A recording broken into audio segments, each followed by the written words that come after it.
Hello, everyone. Hello, everyone. This is Meister, the BitcoinMeister, the Disrupt Meister.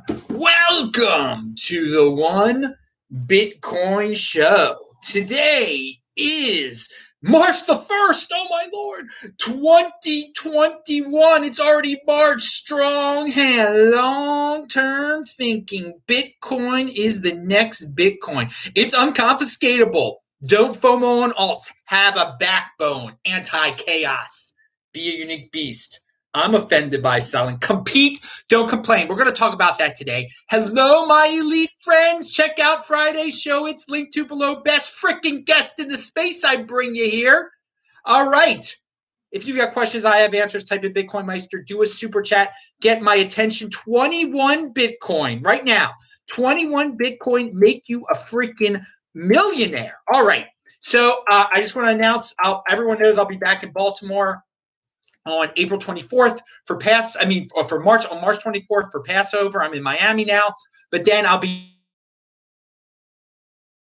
just be in Baltimore for a short time, Tennessee, April 6th to May 11th. April 6th to May 11th in Nashville. Then I'm going back to Miami until June the 8th. Okay. And of course, I will be at the Bitcoin Magazine event on June 4th and 5th in Miami. Pound that freaking like button. I look forward to meeting you guys at that event, or maybe in Nashville. Maybe when I'm here, the next couple of weeks, I'm still here in in Miami. And of course, I'll meet none of you in Baltimore because there are like hardly any of you there. All right. So, and I got password things to do there. Coinbase is a gift to Bitcoin. Oh my, Adam, that sounds like, wow. Are you going to get sent to the Bitcoin Inquisition for saying that? Yes. Yes, I am. This is about using your head, people. Critical thinking about the Coinbase situation. First of all, the Coinbase situation that it's going public very soon. This is insider information of a sort, okay? It really is. It's out there. People know about it. But, we have a weekend, like we just had a weekend where the price went down $5,000, whatever it went down. Everyone thinks it's the end of the world. You do realize that when Coinbase goes public, what's going to happen? I mean, it's going to go up in price, Bitcoin, okay? This is going to be a huge news story.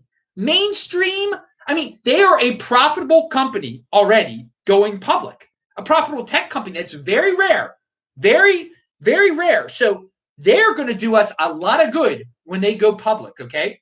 It might take Bitcoin to a whole new level for all we know. But we have people ignoring that, fixating on old FUD. This is out there, and you're probably saying, well, it's the price is baked into the cake already. It's priced. No, it's not. It's not, because people would rather worry about all the nonsense that they bring up every moment that Bitcoin goes down. They're going to be an incredibly powerful, profitable company known throughout the entire world. Facebook, we're going to talk about that in a second. In a sense, they are going to be the next Facebook. So this is going to happen. A Facebook-like company is about to enter the scene in terms of going public. You don't think that's going to help Bitcoin? You don't think that's good for holders like us? It is going to be freaking awesome. Go back in time to the summer of 2019 for a second, okay? And just the rumors that Facebook was going to have Libra pumped up the price just unnaturally. And then it didn't happen then. And the price went back down. This is happening. So I just want you to take that. When is it going public? I don't exactly know. It's just going to happen. They're prepping right now for it. They've given out the information. I don't know all the technicals behind it, like on when they can legitimately do it. I think they can do it now. The way they're planning on doing it is a little bit different than what we're used to. But the fact is that they are going to go public, and it's going to be a huge story, and it's very soon. So it could pop up any day. It could happen any day. So you got to be prepared for that. Oh, you people, woe is me. Woe is me. It's going to go lower. How about if next week, on Wednesday of next week, they go public?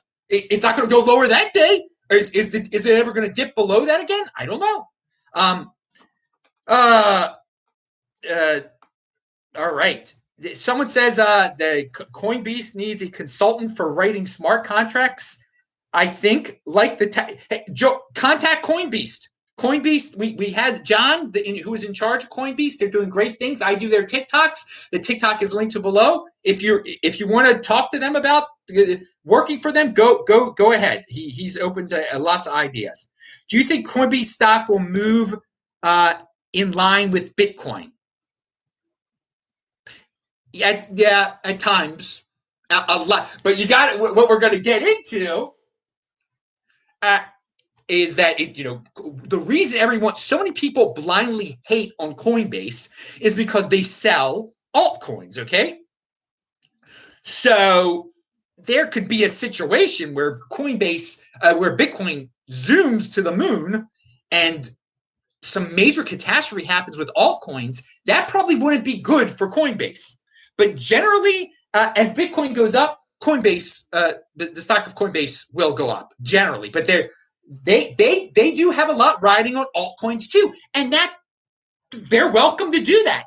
Okay, there's a market out there for altcoins. All these impulsive 80%ers.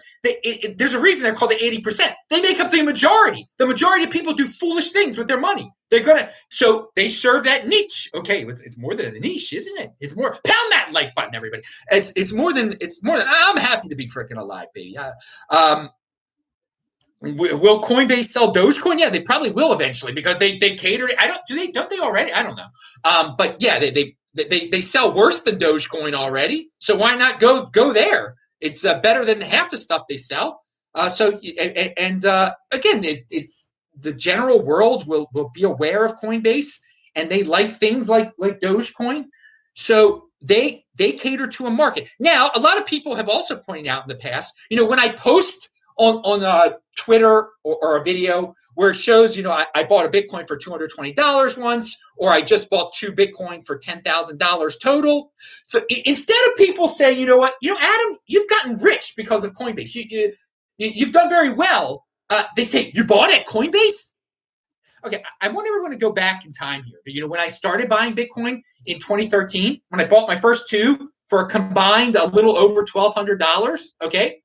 A lot of people are envious of that now. They say it was luck. No. It wasn't. Again, I was into it. I put my money where my mouth was. But what were the options in November of 2013? Coinbase had just come out. What were my other options? How if I would have bought it at Mt. Gox? Oh, I would have been so manly and awesome. And right, guys, right? If I would have just been buying at Mt. Gox all along. And again, I didn't have it. There was no Trezor then. People were keeping stuff at exchanges then. I didn't move it off of Coinbase right away. So I wouldn't have moved it off of Mt. Gox right away. What would have happened to me? So Coinbase provided a very good service from the minute they freaking started. They provided something where people, instead of buying at Mt. Gox, Americans could have easily bought at Coinbase and not got totally ripped off by Mt. Gox, had gotten hacked.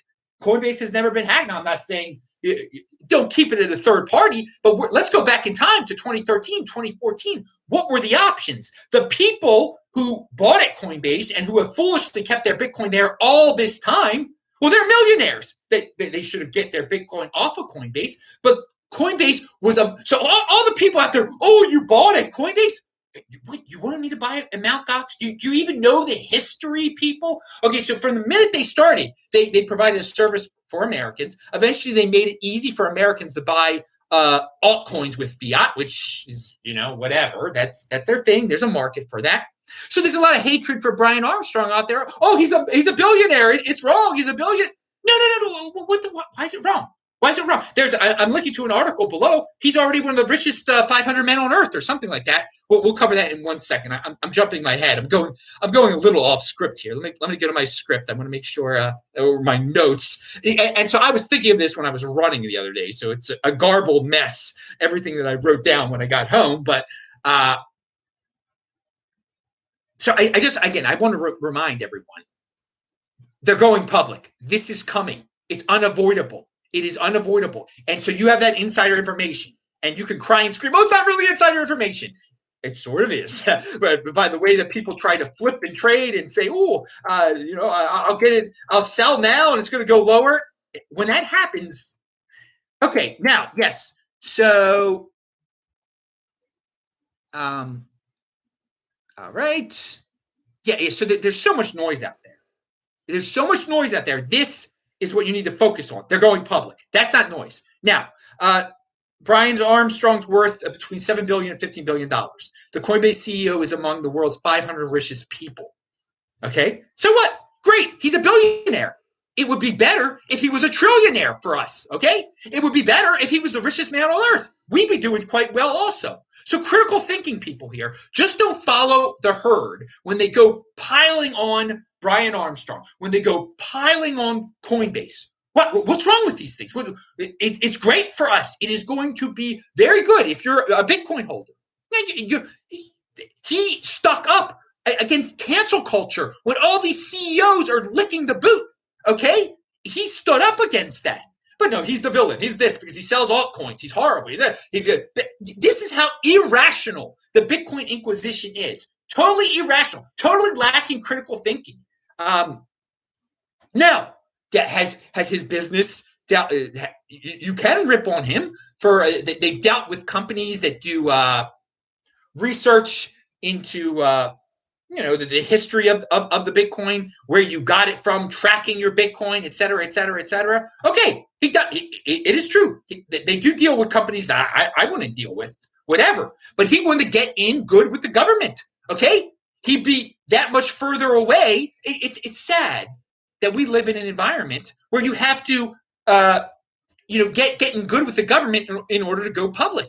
Okay, so he got in good with them by saying, "Oh, look, I'm not letting bad people buy here. I'm dealing with companies that track people. I'm buying companies that track people." Did he buy one too? I don't know. I forget the whole thing. Okay, but looking at the bigger picture, Coinbase doing well is very good for Bitcoin holders, despite the fact that they might not do some of the best things with the government, despite the fact that they're selling a lot of altcoins and whatever. And despite the fact that it's just natural for people to just be so envious and to talk about this income inequality nonsense and just be angry that he's going to become even richer now. So what? You're going to get richer also. May he become a trillionaire. May he become the world's first trillionaire. That is great. I have no problem with that at all, because that means I'm going to be that much closer to being down that leg fund, baby. All right. Compete, don't complain. He is competing. All these people complain and hate on him. All he keeps doing is expanding his business, making his business bigger. Coinbase keeps growing. It's the next Facebook. This article, a very interesting article. Let me quote here. Coinbase is the next Facebook. Really, Coinbase is a rare, profitable unicorn and will offer public market investors a chance to buy into the crypto craze without buying Bitcoin. And I don't know why people are so idiotic that they don't want to buy the real thing. They want a third party like this. It's just so unbelievably insane. But hey, they're giving them that option. Just like the people are like, no, I got to buy MicroStrategy instead of buying Bitcoin. It's just as irrational. It's just as irrational buying Coinbase instead of buying Bitcoin. But still, they're giving that opportunity to those irrational, I guess, yuppie. I don't know who the heck thinks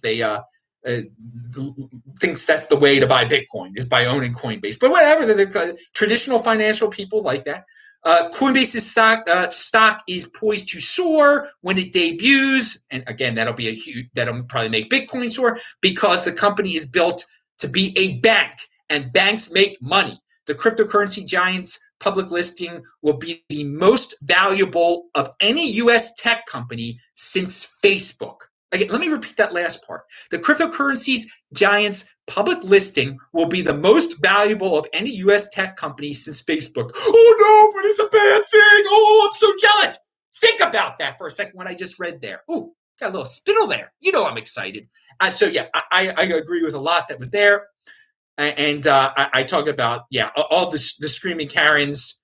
So what happened to the New York Times articles that tried to rip on Brian Armstrong and call him a bad word, a word I don't want to say? They tried that he was prejudiced, that his company was a prejudiced company. He stood up to them. He would not back down. He would not lick the boot. The New York Times went after him full throttle. And what happened? Nothing. He's about to go public and become even richer. That's what happens when you have cojones. Okay? That's what happens when you have a backbone. He did not back down. He said, if you don't like it, if you enjoy cancel culture or whatever, leave my company. I'll pay you to leave my company. New York Times can keep on ripping on me. And boy, did they try to. And you can see today in the world, for those of you keep up on current events, New York Times has ripped on a lot of people, and then they beg for forgiveness, and they go down the freaking toilet because they have no backbone, because they can't stand for what they were standing for beforehand. They go give into the pressure of the New York Times and all these ridiculous institutions out there. Okay, he didn't give into them. So you should be you should look up to the guy and say, this is an example. He is flourishing now. This is what happens when you have a backbone. All the wimps that got ripped on by it's unfortunate they got ripped on by the New York Times. What is the New York Times? You think they're a news organization? No, they're just a power organization. They think their goal is to point out mistakes people made 10 years ago or something like that. They think they're giving a public service there. They have a bunch of woke, I don't know how old, they're children that work there. Woke children that think they're doing something good by trying to inhibit and get rid of progress. No. And so they tried to inhibit progress. They were envious that this man is making so much money, and they couldn't do a thing. They couldn't touch him. This is what happens when you stand up. So good for him, good for them. May they become richer and richer and show when most people do not draw these conclusions that I'm drawing right now, but they're not critical thinkers. They're just like, oh man, yeah, he sells altcoins, he sucks. They don't understand what he did to the New York Times, what the New York Times tried to do to him. Okay, that was not a very nice article. All right. It was horrible. It was horrifying what they tried to do to him. And it just slid right off of him. And so that is what Bitcoin is being about, unconfiscatable, not dealing with the normies of the world, but you can bring yourself down to that level, okay? If you bow to them, if you cower to them, okay? And he clearly did not do that. And just you too can fight back against the New York Times just by owning Bitcoin. How about we tie it up right there with that? All right, now we got some questions there. I'll get to that in a second. So yeah, we hit a $1 trillion market cap. We're one step closer to returning to that $1 trillion market cap. Ari Paul said this on LinkedIn. I noticed this on LinkedIn. I first started encouraging endowments to consider Bitcoin as an investment in late 2016, but it was too small to be investable. Back when it was a $15 billion market cap. And it was already up 100x at that point too, over 5 years. Bitcoin just crossed the $1 trillion market cap. So he's saying that now, he tried to convince them back then, but these institutions, they got these magic numbers in their heads. It's like FOMO to them. All right. They don't FOMO until it reaches a certain level there. And so for that, right now, Bitcoin is becoming more of a legitimate tool for many of these entities, okay, in their financial toolbox. Okay, now that it's $1 trillion or it's close to $1 trillion again, they can use it. It's cool for all sorts of entities. It's opened up they should have been using it all along, okay? Like Ari Paul was telling them back in 2016, like I was telling people back in 2016, okay? But for all you people who put these institutions on a pedestal, say they're brilliant, okay? There comes a point when, they have a certain fear level, and they can't take it until it gets to a certain point. It's gotten to that point. So I want you to keep that in mind, because we are living in a financially odd world right now, but it is a legitimate tool. You can rip on it as much as you want to. It's gotten to $1 trillion in a market cap. It is clearly a legitimate tool for all these entities. Some of them are going to use it, all right, to diversify, to protect against inflation, for unconfiscatable reasons, for uncensorable reasons. Some people will be forced to use it because banks are going to cut them off. It is in the toolbox now. It is legitimate. So for all you people that say, oh, it's going to go down the tubes, it's out there. It's not, there's no turning back. If there's no taking it out. of your financial toolbox out of these entities. And when I say entities, I'm using that word because it could be rich people, rich universities, just what Ari Paul was talking about, endowments, family offices, all sorts of things. It's legit now. It's too legit to quit. Like frickin' MC Hammer. Was it MC Hammer? Too legit to quit. All right, pound that freaking like button. Yes, I'm from Baltimore. Now, okay. Originally from Baltimore. I spent very little time there, but I'll be back for Passover. I'll be home for Passover. But will Adam's family be paranoid about diseases? Hopefully not. Adam won't. All right, now, let's see. Oh, God. And yes, on March 13th, we will celebrate here the anniversary of the day that all the weak hands panicked on every financial market on this planet, and how Adam Meister bought 2 Bitcoin that day for $10,000. All right, and it'll just be a reminder. We will call it Weak Hand Day, just to remind how horrible and silly weak hands can be, and that you should not pedestal the weekend mentality. And we're going to get into that in a second. We're going to talk about you 80%ers who like to pedestal dudes like Kevin O'Leary, who just changed their minds. And, when an incredibly rich man like Kevin O'Leary rips on Bitcoin and people like listen to him, and then he changes his mind, he's still pretty darn rich. All right. But the people who blindly worshiped him, they're not. Because they're like, oh, he says it's a garbage dump, so I'm not going to get into it. And that was when Bitcoin was $20,000. We'll get to that in a second. Now it's over $40,000. So if you listen to him back then, have fun staying poor. He didn't have fun staying super rich. So now he changed his mind. He's going to be super duper duper rich. I don't know. I'm not envious of him. I'm just pointing out for all the people who think the dude's a genius, and he's a smart guy. He could be darn wrong. And in December, he was incredibly wrong. But hey, the 80%ers went along with it. Now, CoinDesk reminds us that Google Finance adds a crypto tab now. I linked to it below. If you use Google Finance, now at the top, they list the price of Bitcoin, Bcash, Litecoin, and Ethereum, which are all the ones that PayPal sell, coincidentally. I guess those 3 altcoins are definitely in the top tier of altcoins. I mean, they are.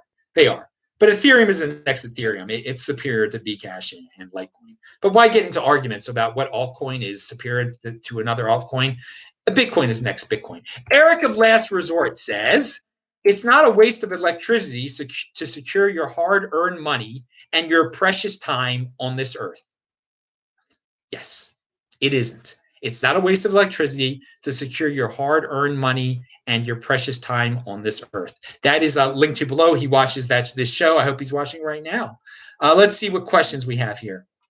The fact that Coinbase fights the social justice warrior culture in their own organization makes me want to work for them. Yeah, I don't blame you. If you're going to have to work for someone else, now I encourage everybody to work for themselves. That's truly an accomplishment in the Bitcoin overlay. If you got to work for someone else, they'd seem like they're fun to work for. All right, now let's move along. We got a lot of people. Keep on asking those questions. Do some super chats, but you got to get my attention with make it turn colored. Spell my name right. BitcoinMeister, M-E-I-S-T-E-R. All right, now we did and John Vallis, Kyle Kemper, and BTC Dragon Lord were on my show this week in Bitcoin on Friday. It will be at noon again this Friday, and BTC Benny will be one of the guests, most likely, if all goes well. Noon Friday this week in Bitcoin, right here, as we have it every Friday. This says, and here, Peter Schiff. I'm going to read you a Peter Schiff quote, and we're gonna dissect it real quick, because there's something to this. Congratulations to those who bought Bitcoin early. I agree with that. Pumped up the price. Well, they didn't pump up. And who've been dumping into the hype. Now, dumping into the hype, I don't like that. No, I'm offended by selling. You succeeded in getting Wall Street to buy into the mania. Now, he is correct. Wall Street is buying into the mania. And we bought before Wall Street bought. Ari Paul was telling people to buy before Wall Street bought. Now he's saying, Peter Schiff is saying, Yeah, they're only buying because you individuals have created a mania and they have fallen for it. Oh, you've tricked the genius, and they are geniuses on Wall Street. So he's saying we've tricked geniuses. He's almost saying like he's almost saying I don't want to put words in the mouth, but like people that are day traders can trick Wall Street people that work for those mega firms. People who went to Harvard and Yale and Brown and who work for these Morgan Stanley, they're being tricked by regular people. Okay. When I first learned about Bitcoin, he says, I didn't think smart investors would be dumb enough to buy. I was wrong. Now, I'm going to say this. You were wrong. You were wrong. And you said I was wrong. This is the closest he's going to come to admitting he was wrong about Bitcoin. He's twisting it around a little bit, saying, you know, smart people are buying it now. I never thought smart people would buy it. But the only reason smart people are buying it is because stupid people trick them. All right. So that's if you're holding your breath for Peter Schiff to admit he was wrong, that's the closest you're going to get right there. But he is pointing out some reality here. The smart money is here. Okay? Wall Street is here. All right? They are buying up Bitcoin. It isn't make-believe land. This is something that is happening. And this was not happening the last time around when he was ripping on Bitcoin in 2017. Okay? It is different. It is different this time. It is a different type of buyer.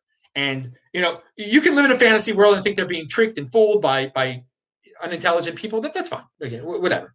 You know, come up with your, you know, again, he's not competing. He's just complaining. Now, you could say he's competing on a certain level. You know, his gold company is competing against Bitcoin, I guess, but have fun staying pretty wealthy in Puerto Rico. You could be wealthier, Peter. You could be you could be like this OLeary guy. We're going to talk about him in a second. Crypto is the first global market where consumers front ran the institutions. That is Vinnie Lingham's quote. And that is true. That is true. The institutions had to wait until it was $1 trillion or until Michael Saylor made it okay, or until we tricked Wall Street into buying it. It has been a pleasure to front run the institutions, not because I want revenge against banks. No.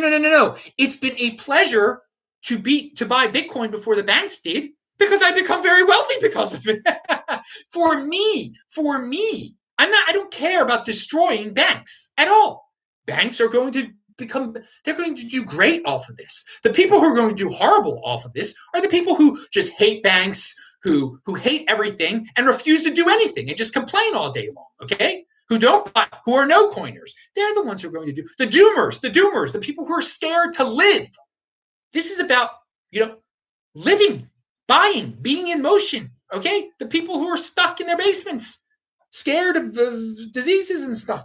They're the ones who aren't going to do well. Banks are going to do well, but again, we did front run. It's been I talked about 2013 buying from Coinbase instead of Mt. Gox. I'm very happy about that. I didn't destroy anyone. I made Adam Meister richer.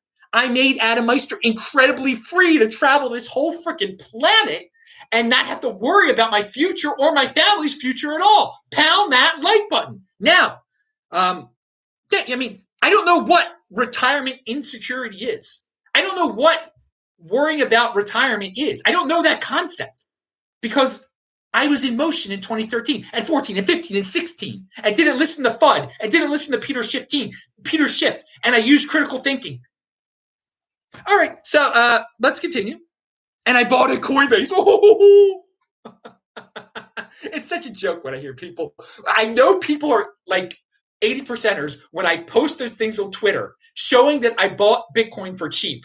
And the only thing they can say is you bought at Coinbase. It's just so typical of the world. That's like what fancy sets and graphics. They're the same people who would rather watch a show that has fancy sets and graphics than listen to a person who actually became wealthy from Bitcoin. I mean, who actually has a backbone, who actually stands for something. But that's most of the world. Don't be those 80%ers. That's what I've been telling you for years. This show is so freaking original. You don't get stuff like this anywhere else. Pound that like it. Best guest in the space, best show in the freaking space. Okay, you're a 20%er if you get this freaking show. Okay, and you're one again. And somebody else sent me a DM this weekend saying they become a millionaire because of me. There's a good chance, a better chance that you're a millionaire watching me all these years than watching some fancy session graphics show that comes and goes, okay? Where they're like, oh, this week buy Litecoin, this week buy Ethereum, this week buy IOTA. Yeah. All right, but they stand for nothing. For me, it's been simple all along. Buy and hold Bitcoin. That's it. Buy and hold Bitcoin. That sums up the whole show. Now, let's go to this 80%er lesson real quick. Kevin O'Leary had always been worried about regulators coming down hard on Bitcoin. In December, and we talked about this here, he warned that grown men are going to weep when that happens. You will never see a loss of capital like that ever in your life. It will be brutal. Shark Tank's Kevin O'Leary reverses stance on Bitcoin, says crypto is here to stay, invest 3% of his portfolio. That's today. Just 2 months pass. He goes from talking about grown men crying about Bitcoin to that now 3% of his portfolio is in it. Okay. So if you listen to the December version of him and didn't buy Bitcoin when it was a below 20,000, now it's over 40,000. So you can still buy it, right? And I give him credit for changing, but he's so firm with his statement. People are going to cry. This is it's a joke, whatever it is. And then 2 months later, so people change their minds. Okay, don't put all your eggs in one basket because of what one dude says. One famous guy says that's got a reality TV show. Don't worship reality TV show guys. I think some people have learned that the hard way. All right, now. All right, we got this is a rare one. This is from Tech Guile. I don't know this. It's linked to below. It will be at least. Had 3 calls today with companies listed on the Mexican stock market asking about how to add Bitcoin to their asset portfolio. With the currency volatility in Latin America, it's a no-brainer decision. That's a weird one. Mexican stock market companies trying to add Bitcoin to their asset portfolio.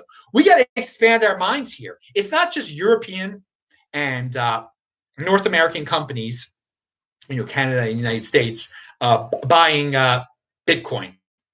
We're talking Central America, South America, African. Who knows who's next to do it, okay? There are a lot of people on that list that can, because it is a legitimate financial tool in their toolboxes now, okay?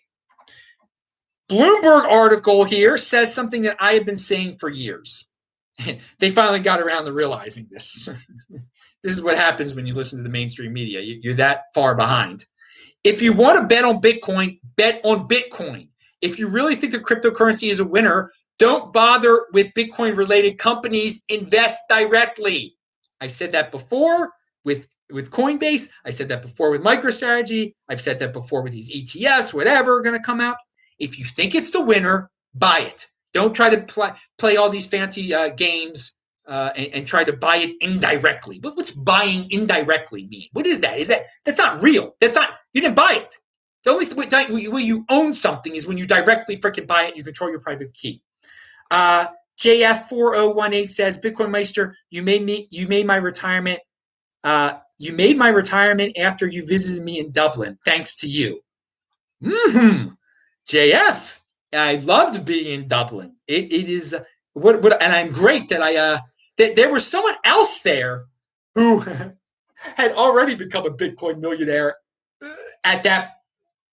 There was somebody else there who I've not heard from for a while who, got in around when I got in and used to comment a lot here. I don't know what happened to him. I love Dublin. I do watch Computing Forever on BitChute. Again, because I'm not an algorithm servant, and I actually watch. Dave Cullen is an Irishman who's telling the truth about what's going on, nonsense that's going on in terms of the Irish government just being authoritarian and ridiculous. And so I'm so happy when I can hear from Irishmen who have become millionaires through being in the Bitcoin overlay. And yeah, I want to return to Dublin one day. I liked my time there a lot. And I got to visit Google I got to make a presentation in front of Google in Dublin then, thanks to a really awesome dude who still watches this show. All right, who's not in Ireland. All right, I'm Adam Meister, the BitcoinMeister, the Disrupt Meister. Subscribe to the channel, pound that like button. Did I cover everything? Yeah, I think I answered everybody's questions. Thanks a lot, everyone. Enjoy life. See you later. This was a fun one. Bye-bye. Thanks.